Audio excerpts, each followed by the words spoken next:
The Galveston Sandcastle Festival kicks off tomorrow. Earlier at 7, we spoke with organizers of the event to learn more about it. Joining me right now to talk about the process of making sandcastles, winning sandcastles, our previous Sandcastle Festival winners, Hannah Montalvo, Ariana Flick, and Scott Parker with Kirksey Architecture. Good morning to you all. Thank you so much for your time this morning. Morning. Hi, good morning. Talk to us about what it's like to compete and then, of course, win the competition with your masterpiece. I think it's super exciting to get to compete. You know, we come together as 3 different companies. So whenever we're competing, we're working with so many different individuals. And to win last year with the first time that we were all working together was so exciting and awesome. And we're hoping that we repeat that this year. What was your design last year? What was the winning masterpiece?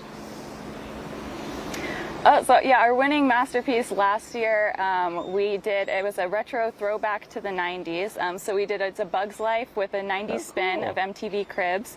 It was a lot of bugs with their sunnies on and some radios and stuff like that. So it was pretty fun. Certainly a throwback. Can you give us any insight as to what you're planning to do this year? Or is that top secret? What we're planning for this year, it is pretty top secret. So there's only one hint that Scott's going to give this year. It's still in the lab is all we're going to say. It's still in the lab. Okay. Talk to us about how long it usually takes to build a sandcastle, one that could win. Yeah, how long does it take to build a winning sandcastle, Scott? 5 minutes less than they give us. That's the plan. Every second counts. Yeah. We usually give in about 5 hours. Yeah. Wow. That's incredible. Yeah, so 5 hours of building stuff, and that's to fill all of our formwork, to carve out everything, and to do all of our finishing touches. And it does take that long. It's a lot of sand that we're moving, and we're getting pretty high up there. So it does take that time. How much we do have more than 120 people working on the sandcastle. So in a tight, constrained site, it's very important to have the orchestration of all the people together and work as a team. Scott, I'm so glad you gave us those stats because I was just going to ask you how much arguing takes place during this competition. Mostly arguing with Scott. I think that's the only.